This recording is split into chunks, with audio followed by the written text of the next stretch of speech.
Good morning. Welcome to another episode of Star Talk Show.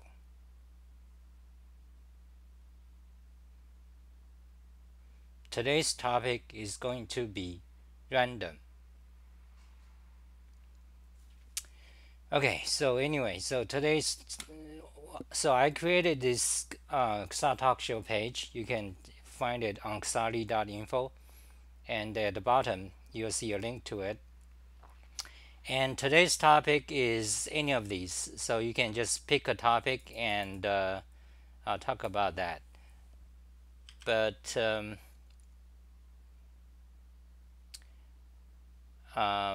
let's pop this out. So I'm waiting for people to come in. So today is Thursday. Okay, topics. What am I gonna talk about? Lots of things. So usually my videos are not scripted, so I'm not like prepared, and I kind of like it that way because people ask me questions and they can see my response and reactions in real time. I have things to talk about and I talk about them.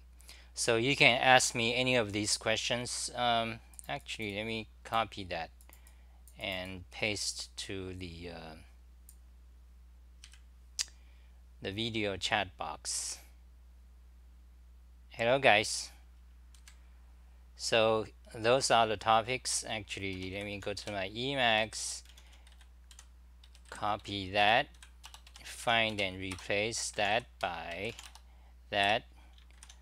Okay, back to Chrome, copy, paste, and today's date. I need today's date. Okay, Star Talk Show. So Star Talk Show, the format here is you ask me questions and I'll answer. Otherwise, pick any of the topics in the info box and I'll talk about them. So usually when you have, like when we are chatting or when I'm seeing on something, then I start to have opinions. I'm gonna tell you. So I mean, it's always not scripted. So keep the comments coming. Okay. Let's see. So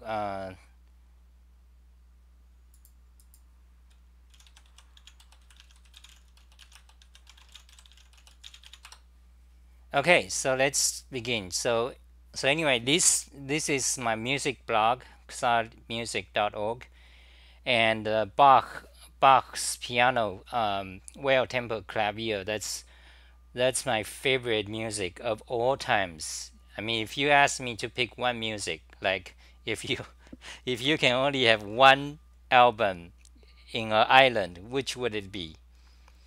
That's probably going to be Bach's well-tempered clavier. And let's go to the piano section.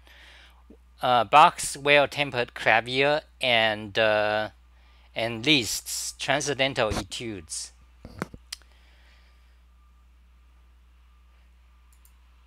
Dukan home, greetings. Jacob Motley, greetings. Great to see you guys. Oh, I want to thank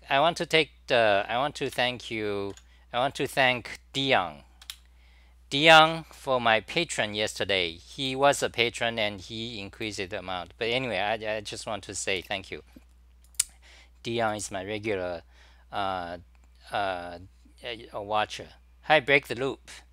Do you know how to play a musical instrument? Yeah, I played piano. I was fascinated. I'm, fascinated by pianos. Well, actually, another guy who asked me about piano because I've written about piano quite a few times. But however, I haven't touched a piano since 2004. So it's all kind of history. I don't. I mean, I don't have a piano now. Digital piano, that is. I never had a acoustic piano, so I've written quite a lot of articles in the 2000s about piano. But anyway, let me finish this topic. So piano. So I got this page. So my favorite music.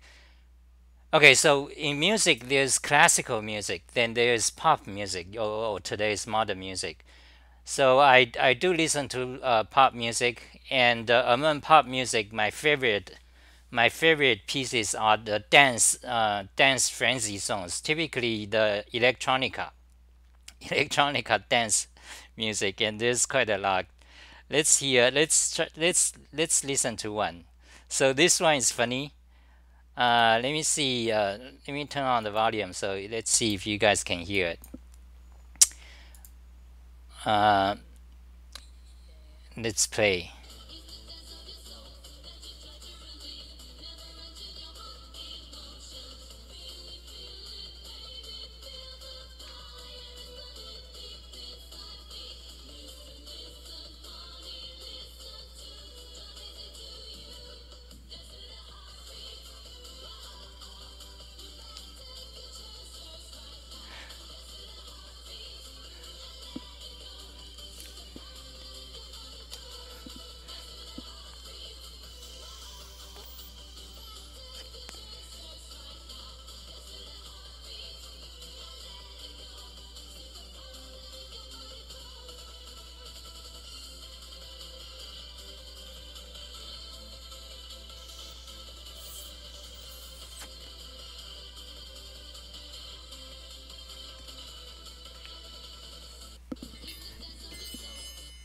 Okay, that was initial D heartbeat.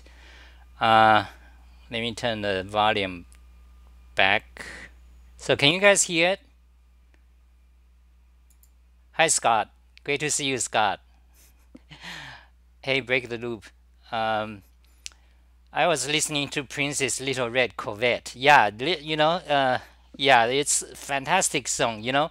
So back in like 20 years ago, today when you play video games, there's a rating. This is like there's a rating.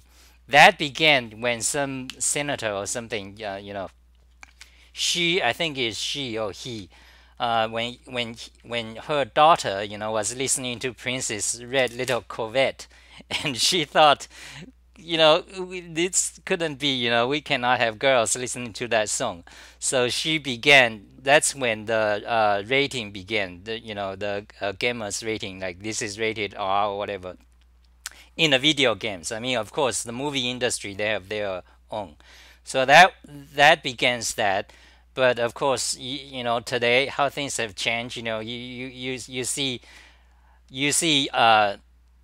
I don't want to say the word in case Google is gonna ban me, but you see this, everywhere, yeah, and they are done by all cam girl, all the cam girls like everywhere, and they are not. Anyway, let's not talk about that. So anyway, so that's how that began. Uh, Prince's little Corvette. So anyway, initial D. So initial D. I didn't know what song is this, but it's a Japanese animation. Japanese is thriving with animation, so they have tons of series. American calls Magna or animation, but anyway, they have like tons of it. So this is, I mean, someone put this video together. So and it's a good song. So mostly I like the dance music, the electronica, and usually they have. Let me show you these. you know, they have these girls. They all. It's almost like all dance music. Like you can just go to YouTube and search for electronica, and they are like YouTube.com. They are like tons of them, and usually they have these uh, uh, chicks adorning the oh my god, what are all these? Yeah, so pop dance mix Korean stuff, and yeah, it's all girls, yeah, everywhere. Because okay, I'm not sure I want to go into that topic, but yeah, anyway. So let's go back to, yeah, so I was saying, so These are great songs anyway. Yeah, so these are some examples. The house or whatever. Um, so dance music. So that's among the pop music. My favorite are the dance music, and some of the there's a lot of topics to going into that. So keep the comment going. So I know whether I should go into that. That's another topic. The rap and the rap, the black people with their rap songs and the social, the politics of it. That's a lot of things there. So so that's the pop music. Then the classical music, uh, actually, among the classical music, I almost exclusively listen to only keyboard music. That is piano, harpsichord, or organ. Mostly piano. And so that's the classical music. I rarely like symphony. I almost don't like any symphony and orchestra. And string quartet or piano, string quartet, that is okay.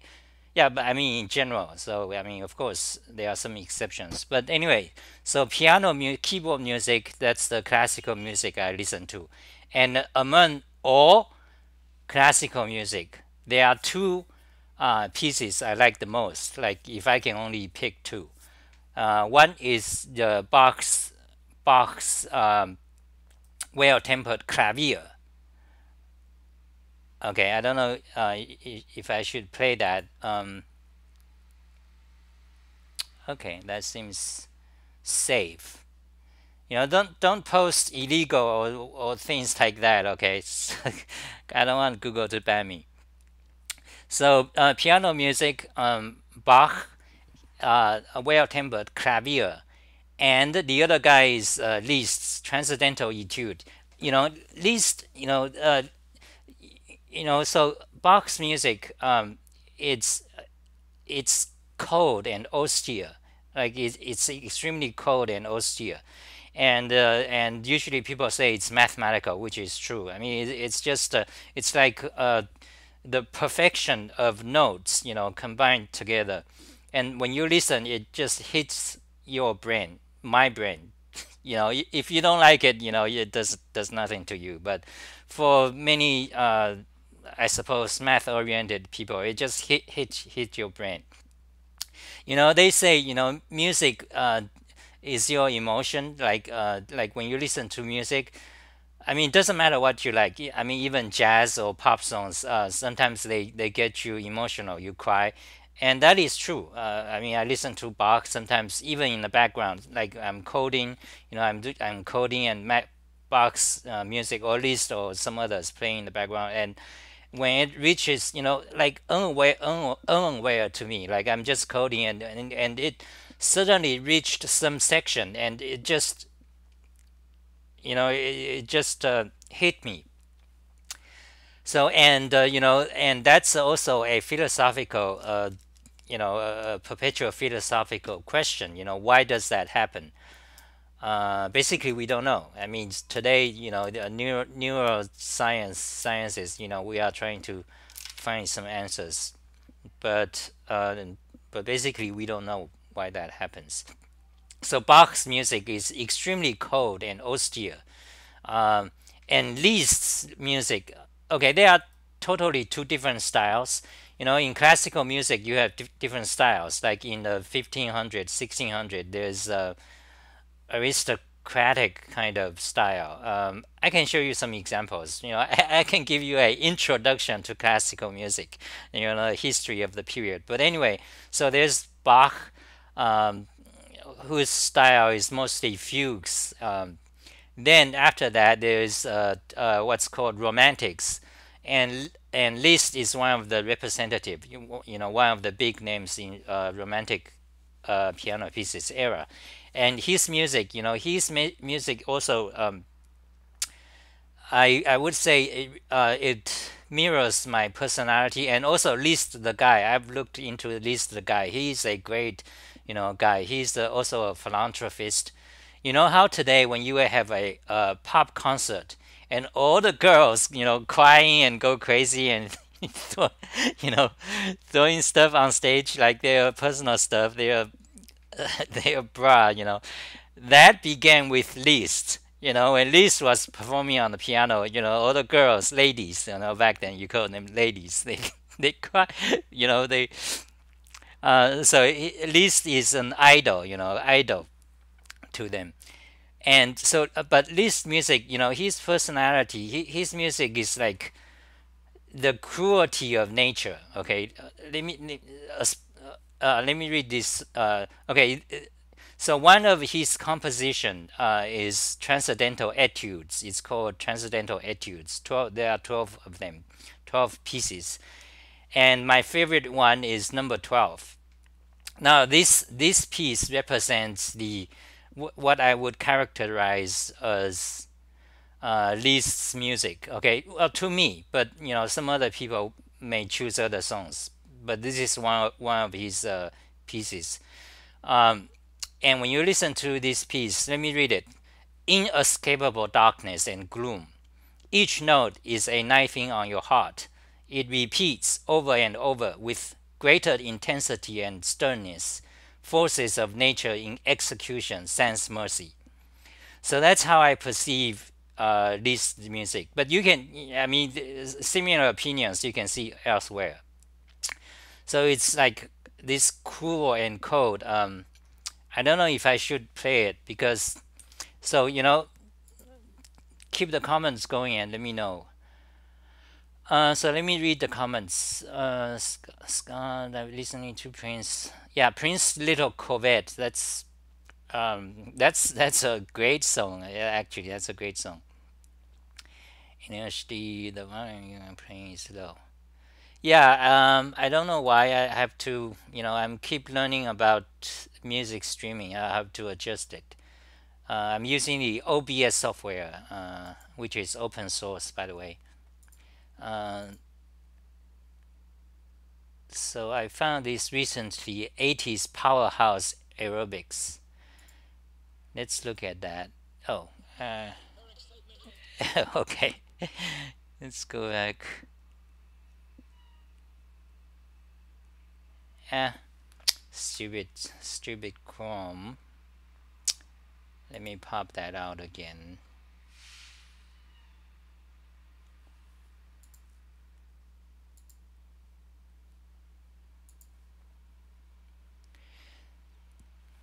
So,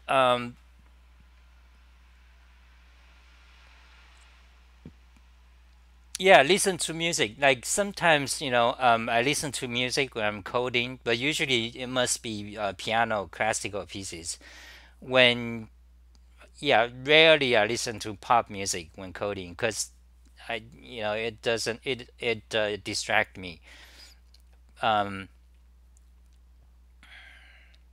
so Jacob says, hi Jacob. Jacob says, warning of current topic. I was trying to find a way to view an XML file as a tree, XML tree view at work today, and sadly I couldn't find a way in Emacs as a tree. Uh, I think I've came across a package recently on Reddit. It could be half a years ago. Yeah, I'm pretty sure I remember there is a Reddit some post about showing XML as a tree. Not, in fact, not just XML, any kind of a nested thing they'll show as a tree, but I didn't look into. So I don't know. So you might look into that. I think it's mentioned on Reddit, or we can do a search. Yeah, I'm pretty sure I came across it was mentioned within the last 6 months, I would say, on Reddit or Emacs. Uh, yeah, it's a package that shows anything as a tree. You might look into that. Yeah, offhand, I don't know. In Emacs you have uh, a XML mod. Let me talk about that a little bit. So this is an XML file, and it's showing an XML file, an XML mod. let me just mention this. Okay, let me mention this quickly. So if you go to my emacs blog, and if you go to practical emacs and search for HTML, okay, so you get this emacs HTML tips, and you hit that. So I give you some introduction, and by now it's history of HTML and XML mods in Emacs. And one of them is the NXML mod. Now this is worth mentioning because NXML mod is one of the it's created by James Clark, a very famous, the almost the most famous guy in the XML community back then. And he's a big open source fan, and he's also one of the great coders. So his XML parser in C is used everywhere, ubiquitous. It's he wrote a C parser for XML, and I don't know about today. Maybe that's but back then it was like that's the one you use. C XML parser, and so he also he's also a Emacs Liszt coder. So he wrote the NXML mod, which is 10,000 lines. Let's look NXML mod. So describe function. So you can see the doc here, and go jump to the source code. That's how you jump to source code in Emacs, any source code. So you can see, you go to the bottom. Oh, 2,000 lines. They must have refactored it. It was 10,000 lines. I mean, not counting SGML mod. Also, he wrote SGML mod. So I mean, he's a big guy. He contributed significantly to Emacs. Uh, yeah, they refactored it. So now you got a bunch of NXML, ENC, UTSL. Yeah. So anyway, it was more than 10,000 lines of Emacs Lisp, and it has this uh, inner innovative feature that is, when you open an XML file, it validates the file for you on the fly as you type. It validates it. It'll tell you. For example, let's go to my blog, programming blog. Let's put let's create a go to my Atom RSS file. So this is XML. You can see the file name is blog.xml. So if I, for example, you can see it says valid on the bottom. Now if I delete this opening tag, now it says invalid. You see, it does that on the fly. So I mean, at the time, I mean, possibly even today, I'm not sure about today, but at least 10 years ago, there's nothing comparable to it. It's the best. Yeah, but XML kind of fell off. They got wiped out by the HTML5 group, which is a kind of a enterprise gangster started by Apple, Opera, and Google Chrome. They created because Apple at the time, they created Apple iPhone, right? Apple iPhone, you want canvas, you want other bunch of things, that's good for phone, for Apple's phone. And the on the other hand, Google also is wanting to push the web, because that's Google, that's where Google lives. They want to push technology on the web. Anyway, so that's how HTML5 group started. And in fact, it's the web standard is W3C, right? The W3C organization. But HTML5, that group is called let me type it out. So that group is called, I always remember it as what the fuck group. Okay. um, Okay, let me show you a blog then. Let me show you JavaScript blog. So you go to my JavaScript blog. You can just search for Xali JavaScript web dev blog. You'll find it. Then you go to top HTML validation history and politics. So here the story of XML. Um, then here this article WHATWG. That's the HTML5 groups organization's name. They stand for working group. So what working group? The last two characters stand for working group. I forgot what it is. But anyway, they and W3 split. So actually today, since about 5 years ago, three years ago, you actually have two standard HTML standards. I mean, literally, you have two HTML standards, and they fight each other. The W3C, they say our standard is the correct, the official one. The what the WG group is, they say that's their, standard.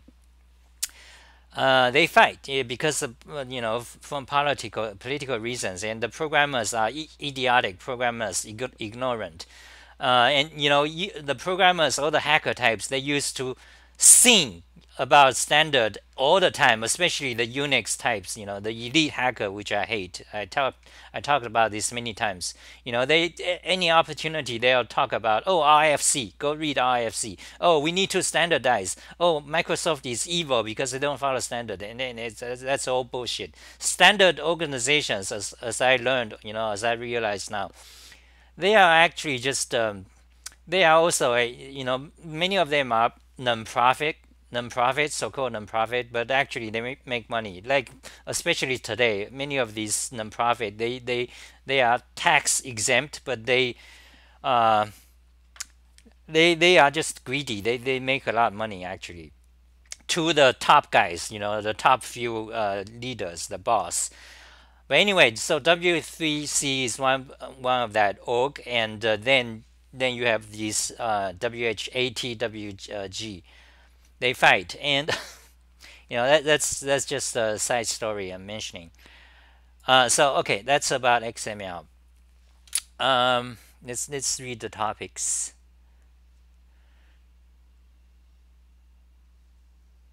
So Dory, what's Dory? That name sounds familiar, but I forgot what that is. Dory. Smell DK, butterfly. Yeah, Dance Revolution. Yeah, that's another thing, Dance, the gaming thing. Yeah, it's quite interesting. Let me scan the comments first. So, because I don't want to wait for too long.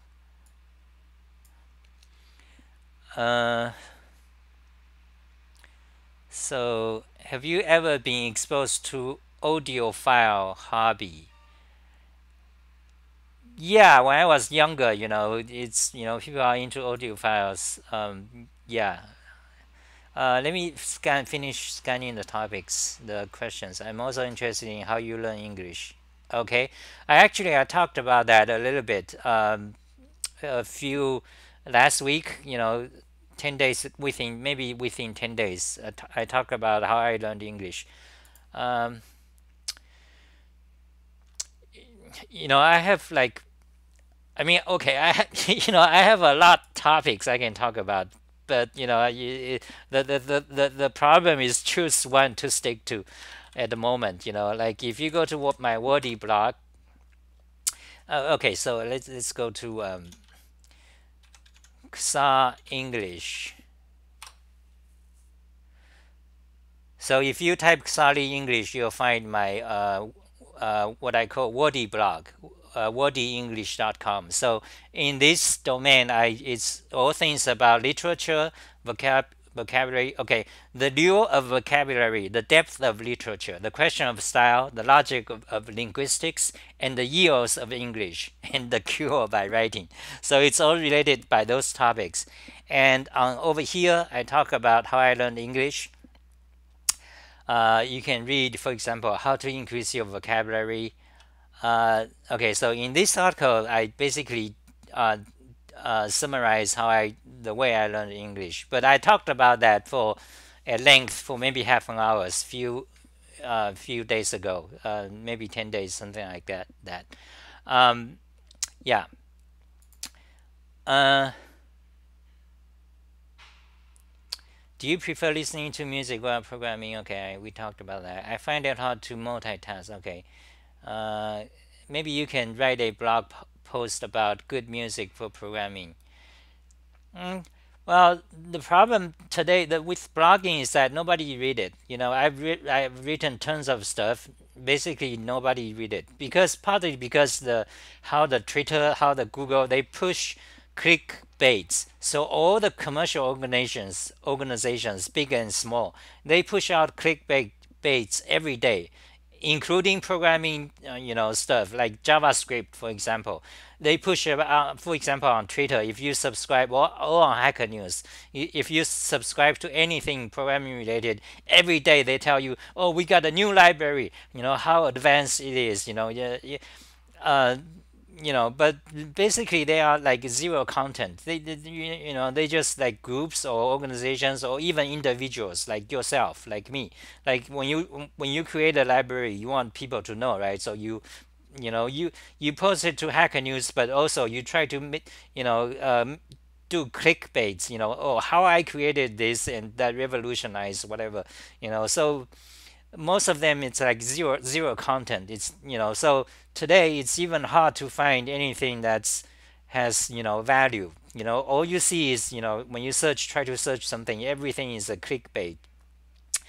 So the real good content is buried. And also the social justice movement, they began to censor many things you cannot say. So you don't you don't see anything anymore. So I have all these blogs, but actually nobody reads them. Very few. I mean, it's not like so let's say 10 years ago. And yeah. So something I couldn't find a way. So what do you think of these the HTML element presented like periodic table of chemicals?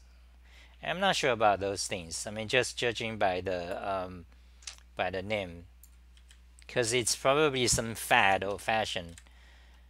Uh, let's see.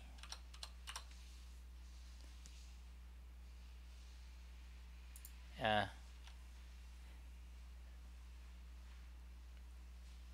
okay, so let me turn off auto click, copy link address, and go here, paste.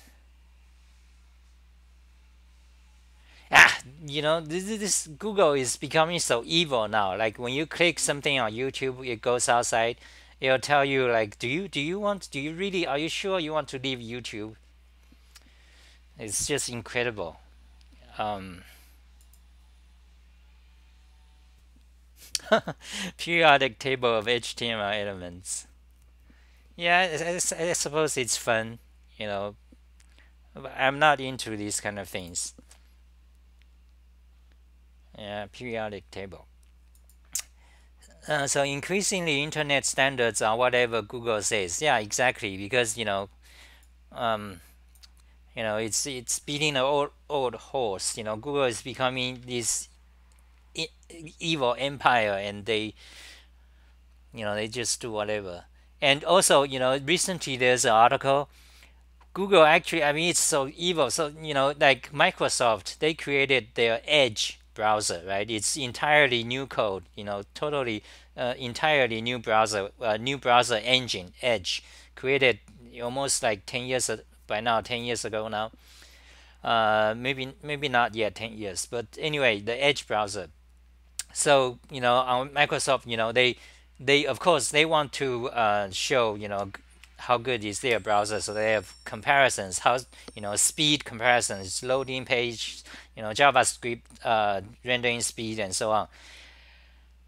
And there was a story where then Google Google saw that. So I mean, a Google engineer, said on Hacker News. So they changed, they tweaked, the Google website like YouTube, so that so intentionally, basically, they intentionally changed things so that the Microsoft Edge browser is not is no longer fast or broke.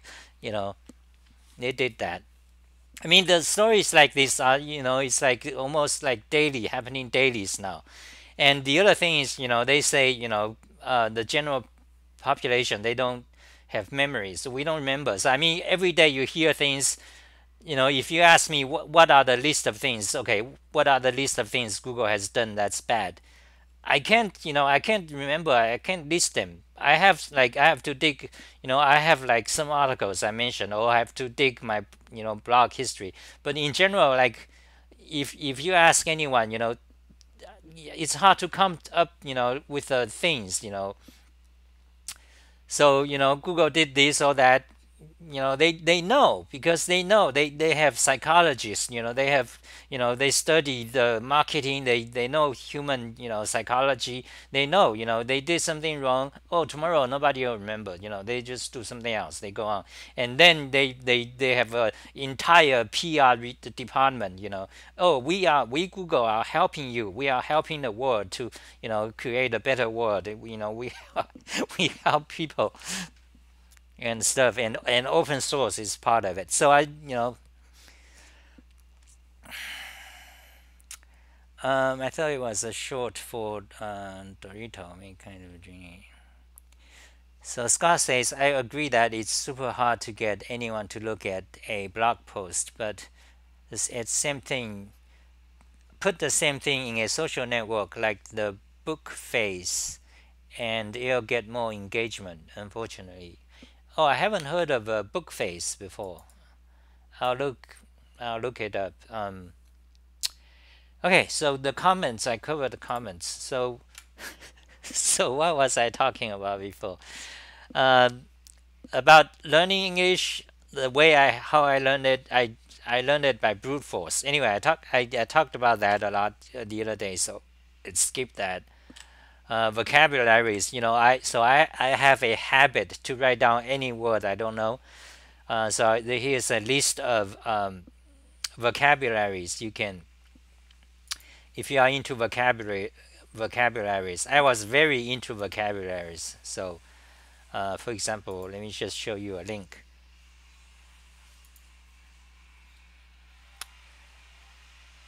So random, let's take one random order. Arms, cry for arms. I remember that word I learned from.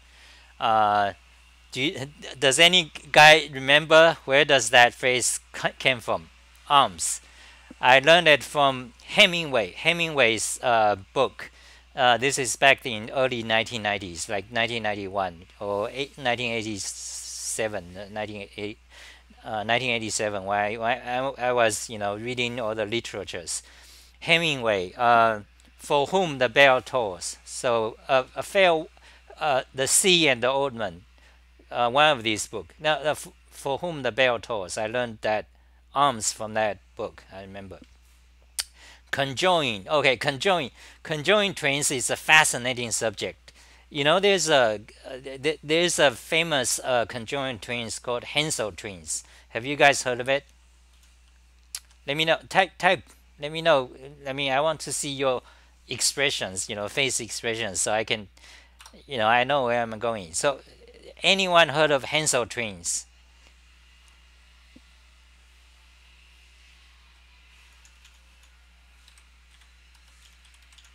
Okay, Hensel twins. Oh, they are getting married. So Hensel twins, they are conjoined twins. They are girls. Basically, it's like one body with two heads, and that is just amazing. That is amazing, because it's amazing philosophically as well. Because in philosophy, we have the question of body and mind. I mean, that's a classic topic of philosophy: body and mind. The question is, I mean, you can look up Wikipedia. The question is, how does your body connect to your mind? For example, I can talk, I can move my hands, I can raise my hands. Exactly how they work. I mean, so in other words, what is a soul? What is the I mean that's a deep question. Nobody knows the answer, but to me, the conjoint twins is like a one chapter. I mean, it's part of the puzzle. So it's actually two persons. Let me show you some.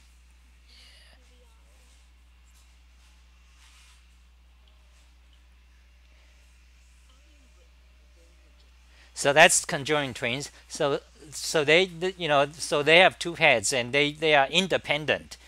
They don't share thoughts other than they are twins biologically, but they have two brains and they don't share thoughts, but they have one body.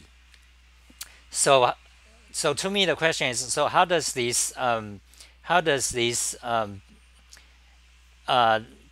answer or touch relates to the mind and body problem? Actually I don't know what philosophy think about this. They must have already thought about this or discussed when they see conjoined twins. But by the way, conjoined twins, there are quite a lot. Not just uh, the Abigail and Brittany is the most famous today, at least in America. But there are, I mean, if you look at if you look at YouTube or if you start to search for it, there are quite a lot different conjoined twins. They used to be in the circus, like a sideshow. What's called sideshow. Not Abigail and Brittany. I mean, used to like 50 years ago, 100 years ago. Um, so yeah. So anyway, so this is vocabulary page where I talk about. So let's look at, okay, myriad. Yeah, I got a myriad of things to talk about. Aggrandize. Aggrandize is like the hacker types, the elite hacker types aggrandizing about themselves. Exactly. Let's see what it says here. After all, such individuals aggrandize themselves by pushing hard on young people who don't understand how they are being taken advantage of. I don't remember where this passage came from. Usually I cite the passage where it came from. Putative.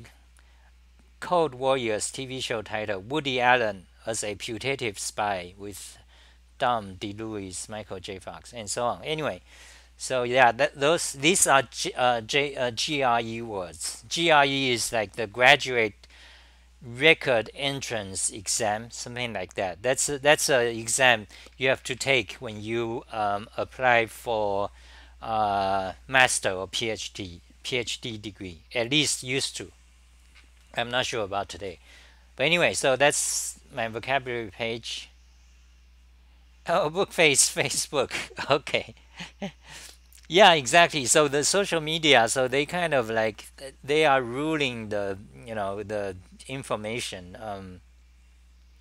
And also Google killed blogs. Basically, it's a mess. And also because the social media, it is because of the social media that created the recent, they are hugely responsible, created for the recent, political divide in USA.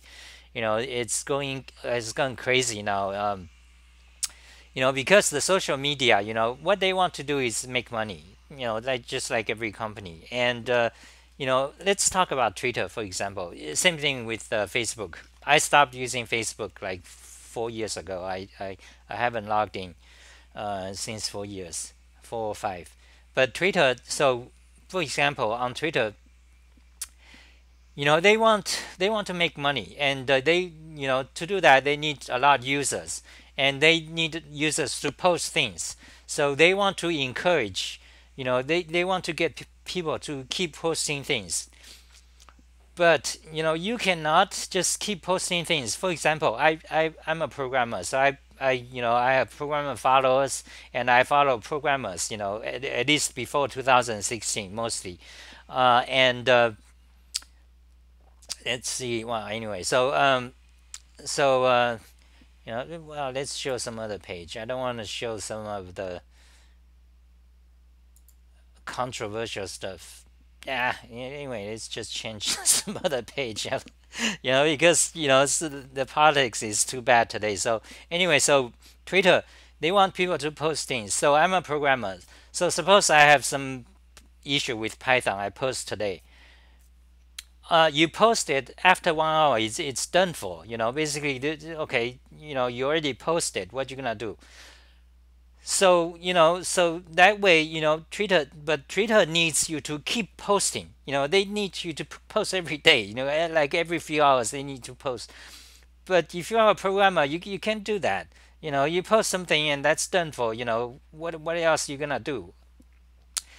So what happens, by the Twitter push, they do everything they can because they need to make money, otherwise they won't exist. They need to make money, so they do everything they can to make people post. So so the situation, the phenomenon, what they created is that they get people to post basically random things. They, for example, if I have something about Python, some problem run into, I post today, but I tomorrow I need to post it again. So I maybe rephrase part of it and post, and and you cannot keep that up. You got one article. How can you make it? But people try. That's what Twitter pushes. So what end up is that you just get all the posts are just like zero content, clickbaits, especially with the news organizations. Like,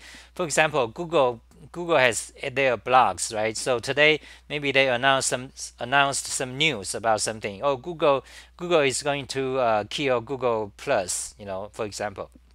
Then all the news organizations, they create their own page. They copy some snippet from the Google blog and they put some padding, like as their own report.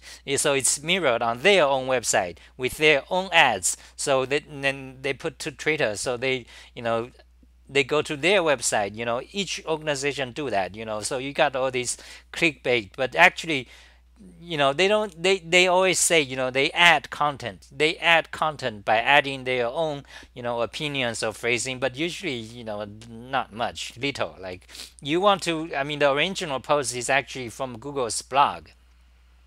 But anyway, so this been going on for more than 10 years. So you got all this clickbait, and they repeat. I mean, they are like many of these big media organizations. For example, The Verge, many of them, like lots of them. Some of them are new, or Vice Media, or lots of them. The Verge is one example, and there's another example. It's actually lots of examples. The I90 something, sometimes tech things, and lots of them. You get ideas. Then they repeat, and they are like they have like staff. They are dedicated to make money. Like, they have statistics, running from Google's analytics. Tell you which post got most users. So they constantly, per perfection, the perfect their clickbait title and so on. And this been going on for like more than 10 years. So and they know, angry tweets also gets more traffic and so on, and so it creates this situation.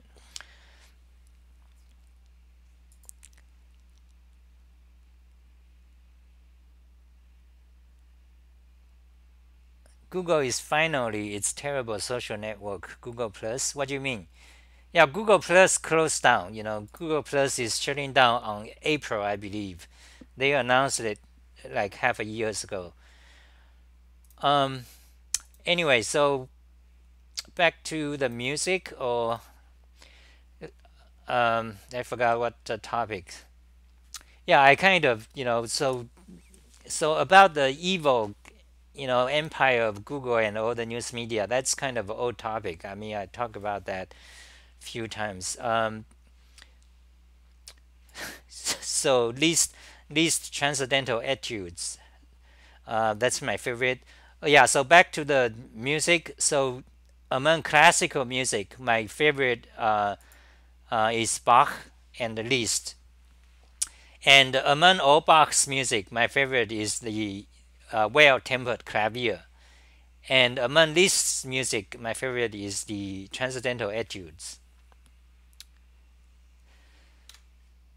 Um, so what other things? What's other things happening?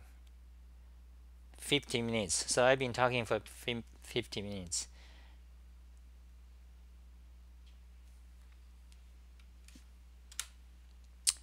So let's see. Programming blog. Okay, so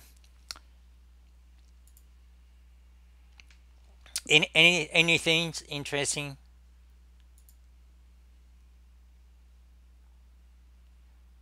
Philip Glass. No, I haven't listened to Philip Glass. I'm not sure what that is. Is that done by Glasses?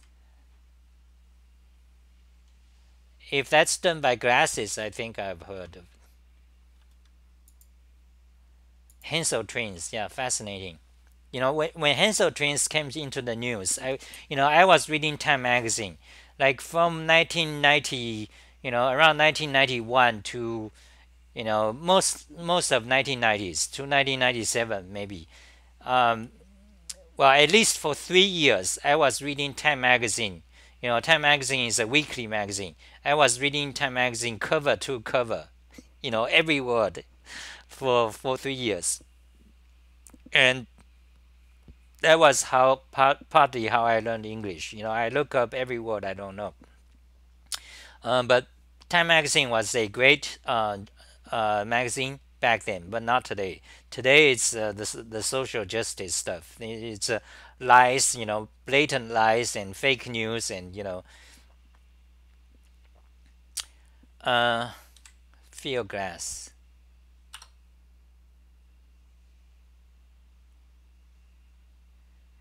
Lots of piano, minimal music. Oh, I didn't know. No. Well, the yeah, I didn't know. Field glass metamorphosis complete. Um, but okay, I was saying okay, piano. Yeah. So yeah, I love piano, and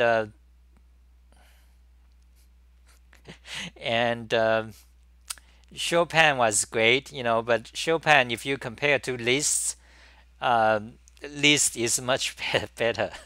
So I wrote this article.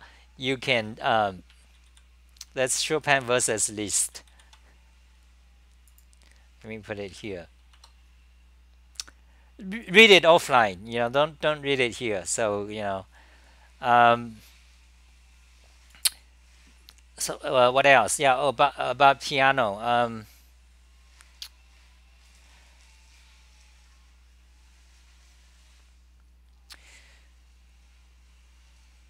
Marble machines.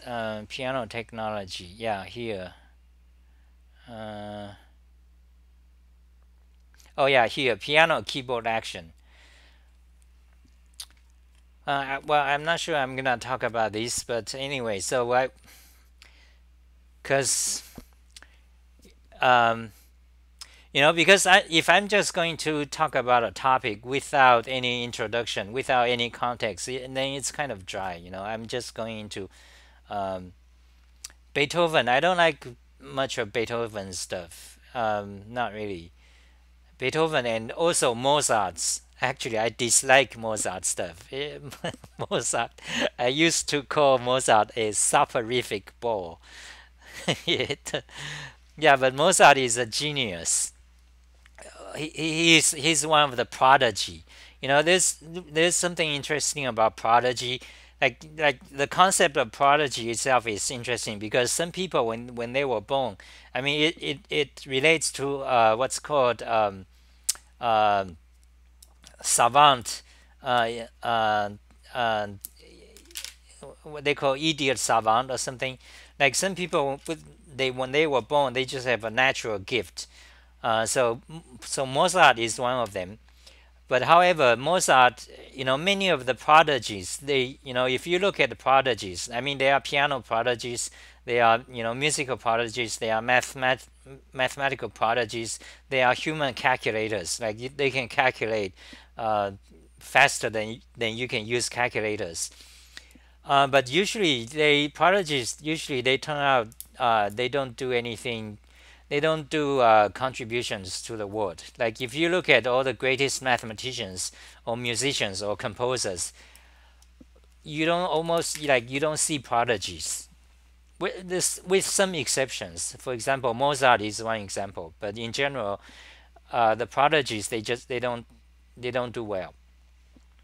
Of course, they are also, for example, chess prodigies in chess, and savant. What's the proper word? Idiot savant.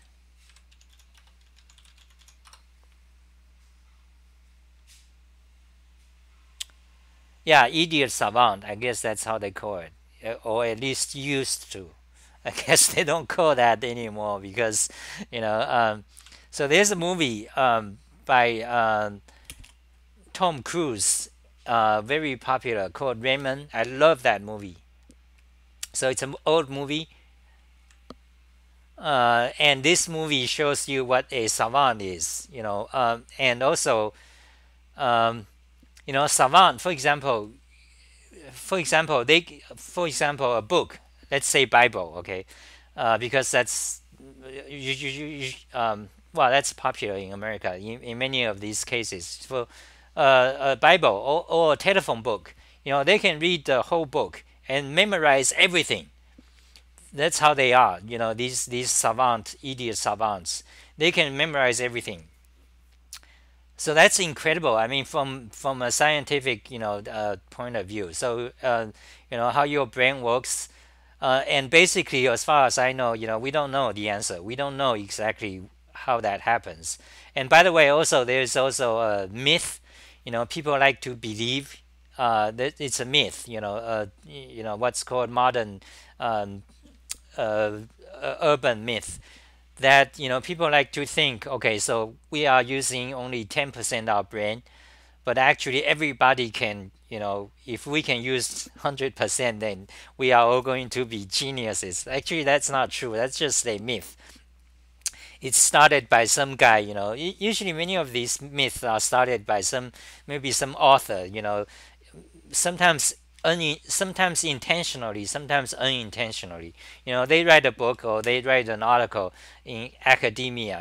Then they contain some phrase, and that phrase became widely cited, and then it becomes an idea itself.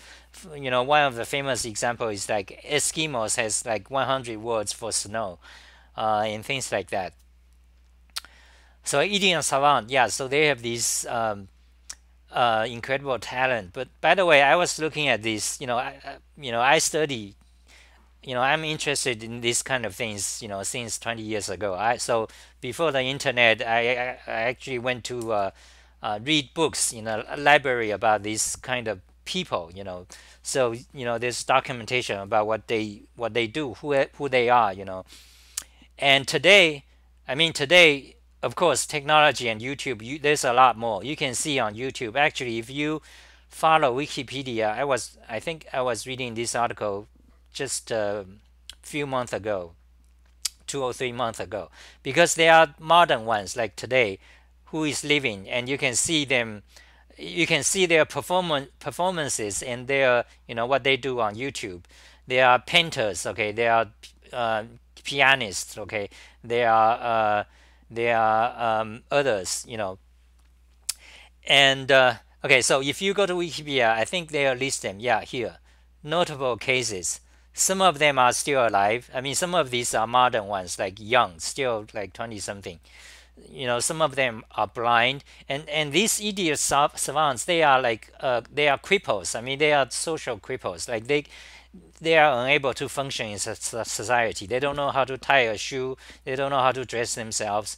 But but like give them a keyboard. They play Mozart. They play Bach. Um, just incredible. So that's just fascinating.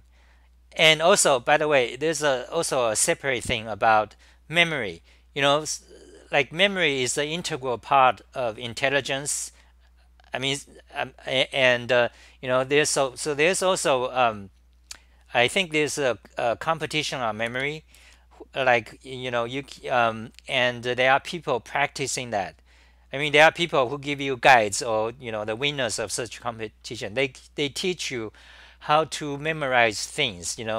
For example, I mean, this is a silly example, but there are people who remember digits of pi to 10,000 places, and it takes them like more than 1 hour to cite them.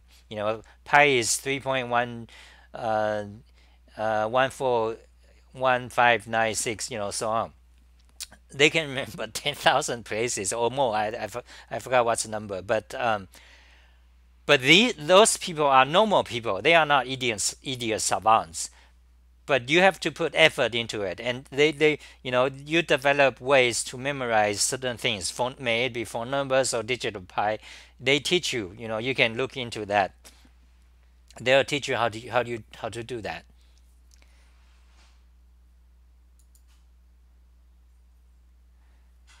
So Mozart, the brain takes too many energy to only be 10% used. Evolution will shrink it otherwise.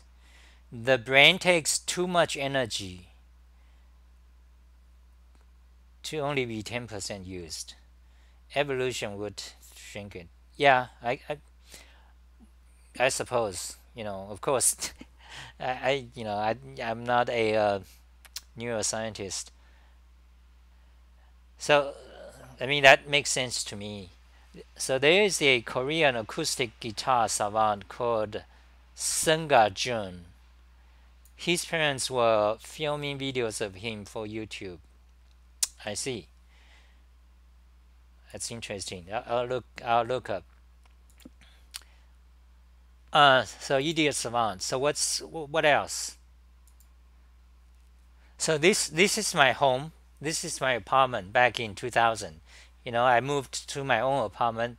Back at that time, I was working in a company in Utopia, and I was making some money. So I got this piano, and this particular model is one of the more expensive, high-end ones. I recall it's $4,000 back in 2000. So I got that. I play piano. I'm very much interested in it, but so I mean, when you buy a piano, well, that's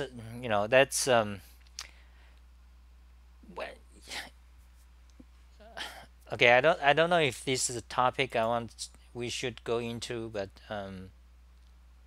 yeah. So there's a book called Man of Mathematics. Actually, I have it right here. Let me show you.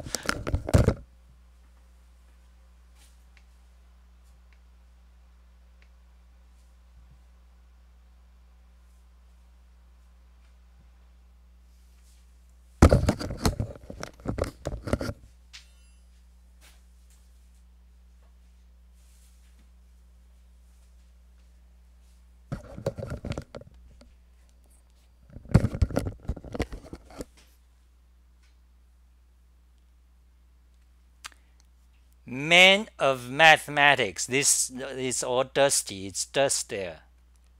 So let's see if I can see. Yeah. So this is middle. Okay. So Man of Mathematics. I got this book like this is almost this book has been with me for 30 years. In the early 1990s, I was so much into math, and so I got this book, and I read it. I read it in the 1990s. And by the way, this book turns out it's actually not a good history of math. I have several uh, uh, books about history of mathematics because I'm interested in that topic. And as later on, I learned as the internet becomes more popular, and there are more informations on the web, especially Wikipedia. I learned that this book, Man of Mathematics, is not really it's not a good history. I mean, it's not. It's a little bit. In other words, it's a bit more dramatic. I mean, the author tries to paint a more of a dramatic picture. But however, there is one thing about this book. There's one thing about this book that I have memorized to this day. Okay, that is the first page. There is a quote.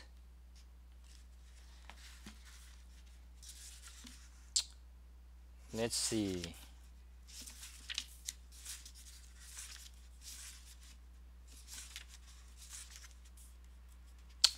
Introduction. Where is it?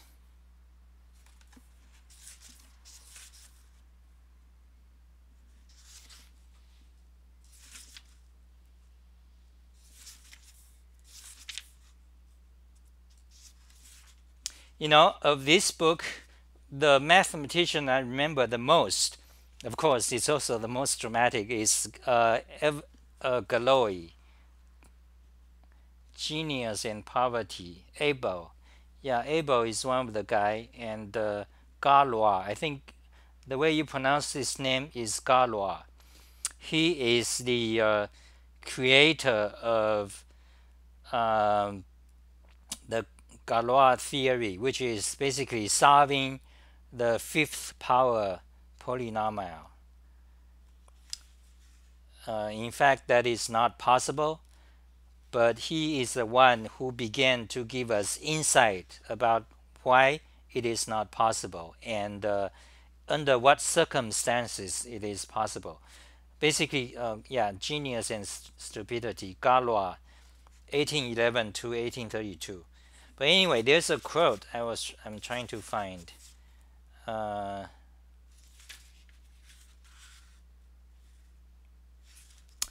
Okay, I'm not going to, spend time to waste time to try to find a quote. But the quote says, "They say what they say. Let them say." Now that quote is supposed to be from a college, a university's motto, but I never identified, the exact motto or photo of that motto of the university. But anyway, on Wikipedia you can find, there's an article about men of mathematics. So I learned later on, that this book is not, really a good. If you are really into, serious history, then that is not a book. But if you want just a general idea, that gets you interested in math, then that's a great book.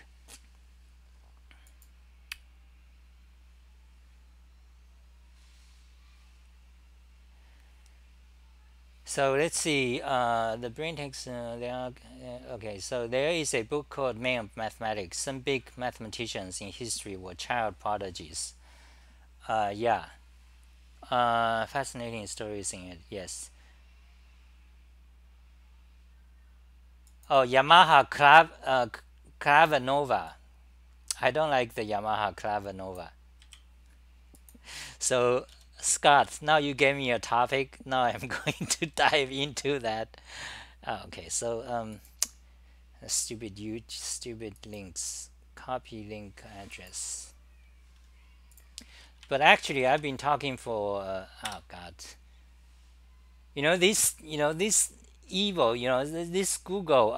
Whenever like when you are on a Google search page, for example, you go to Google and you search something, and there are lots of links. If you copy the link look like this. It's not a direct link, but actually, a link to the Google's own website. Then it has parameters that shows the other link. Why they do that? Because they track you. They want to see which link you click. It's so bad with all these companies. Like on a Twitter, it tracks when you pause. Like when I'm pausing here for a period of second, then they know I'm looking at this particular tweet post. So their ads, their algorithms will start to show this. So they are trying to find out. They monitor exactly what you do, everything. The way they track this, where you pause is because from JavaScript, And most sites today you cannot use without JavaScript. The other way you notice when they are tracking your basically every website tracks where you pause today. There are JavaScript libraries and frameworks. They do that. Basically every website, all the, let's say, top 1,000, top 5,000 websites, all the any commercial website, they do track. Anyway, let's go back to go to the Scott's link. So Yamaha Clava Nova, I don't I didn't like the Clava Nova, Yamaha's, although I do like Yamaha stuff in general. Oh, you got this one? Oh my God, this one this one is the expensive one, I guess. One of the good ones.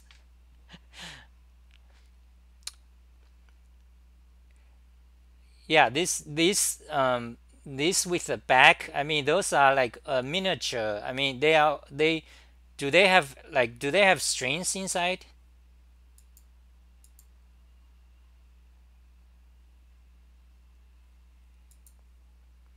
Like some of the pianos, most digital pianos, they are just all electronics. But some of the very expensive ones, they have like strings inside. So they are not just pure electronic. They are actually semi-acoustic. So the thing, when I was, looking into pianos, right? So one of the very important things about, yeah, let me talk about this. How long I've been going? Maybe for 10 more minutes. Oh, okay, so maybe 5 or 10 more minutes. Then that's it for today. So one of the interesting things about piano is that the keyboard. Okay, now when you play, when you can go to Walmart or anything, you can buy a keyboard, like for $100 or $300. Maybe for your kids. Okay, now the first thing you want to look for is velocity sensitivity. That is, if you press it harder, it's louder. If you press it softer, then it's quieter. So it's called velocity sensitivity. Basically, most anything more than $100, they have that those these days. Okay, that's the first thing you must have. Okay, let's say you must have. Then the second thing is, now if you are playing keyboard music, now there are different types depending on what kind of music you want to do. If you are doing pop, pop songs, rock and roll stuff, um, so that's one thing. The other thing is play piano, like classical piano, not even classical, but jazz, piano music. So,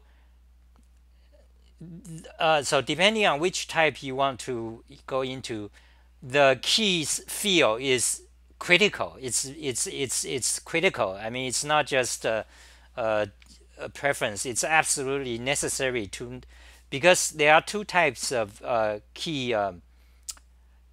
What's called feel key action. Okay, what's called key action. Now, if you are playing piano music, you want the piano key action. If you want to play, modern pop music, you don't need that. You don't want the piano action. So what does that mean? On a traditional piano, like acoustic piano, you have elaborate hammers and fulcrums behind it. Um, let's see if we can. I don't know if I should show. Well, why not? I mean, like on one hand, I was concerned about how much time I'm gonna spend on talking, but piano action. So you can see this is how a piano key works. But let's look at that.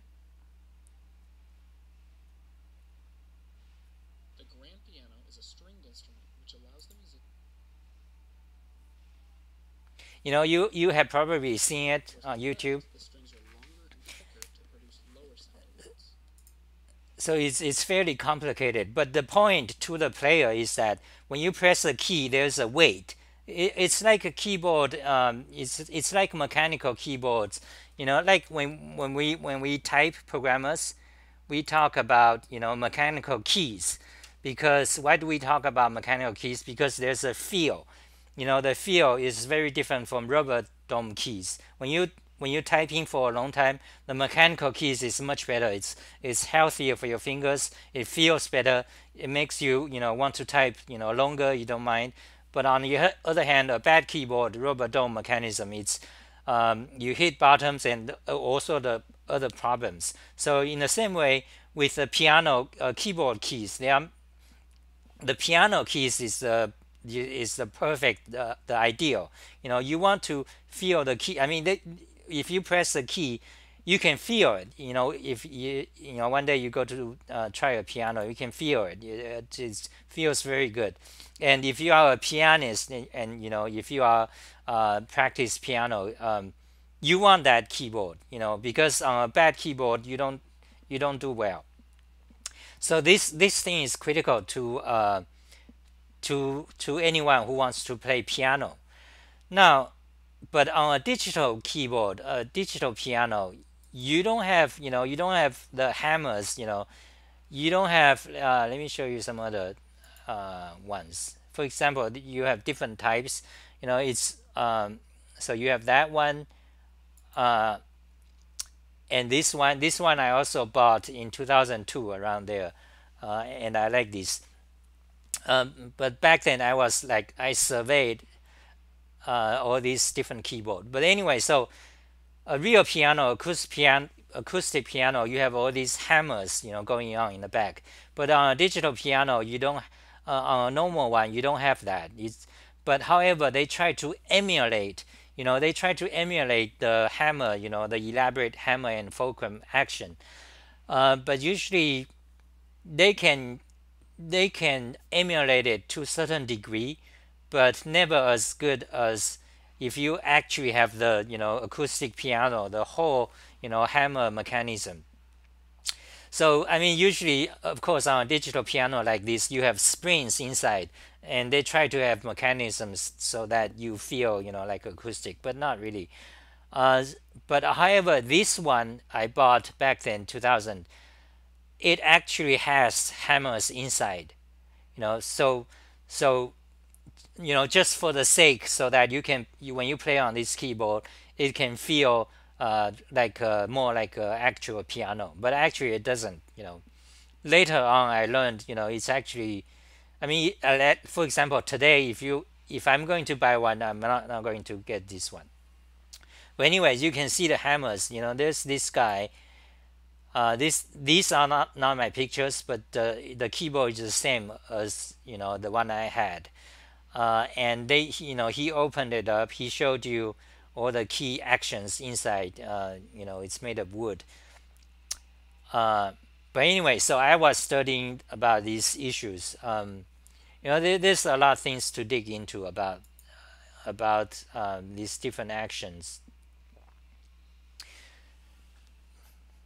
But anyway, so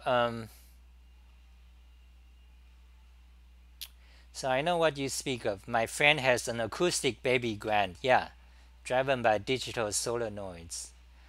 I forgot what is solenoid. It's some kind of electronic components.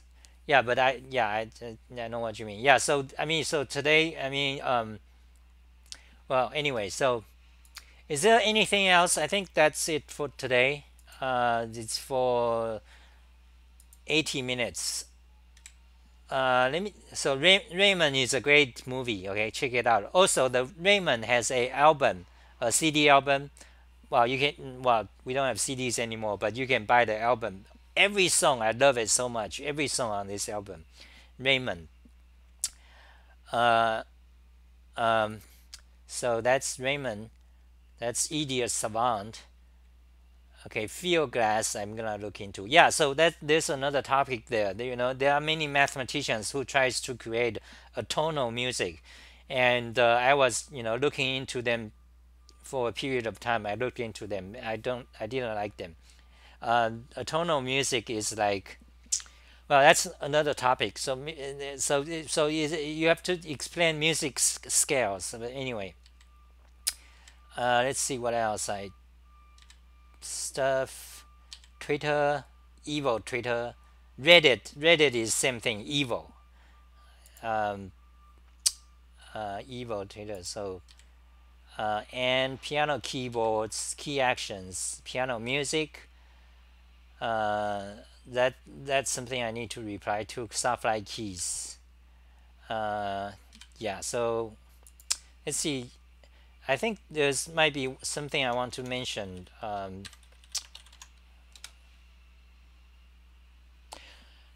So okay, that's it for today. I think. Thank you guys for coming. Are you? Where are you, Scott? Are you still in California, in Southern California?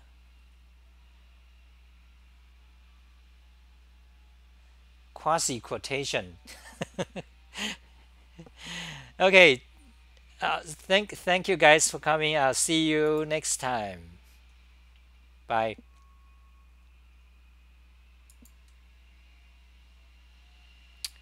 Since you're a bit against Reddit, where do you think is the best place to find new emacs update? Uh, yeah, I know you are in Hampshire. Hampshire, I think that's how you pronounce it. But yesterday you were in Southern California, right? Well, I don't have a suggestion for Reddit alternative. Well, actually, there are quite a few alternative social media now. I mean, because of the social justice situation, so they are quite, they are, they begin to have several different social networks that that's kind of different. But actually, I've never used them. I'm not actually against Reddit, but it's just there. But um, it's like, what can you do? I mean, all this. I mean, they are. The world is run by Google and Facebook, and Twitter, and that's the most popular for now. Who knows? It's like you don't know what will happen next. Actually, because things come and go, and politics may change. They are cutting trees outside. They are cleaning the street. So thank you guys. I'll see you next time. Bye.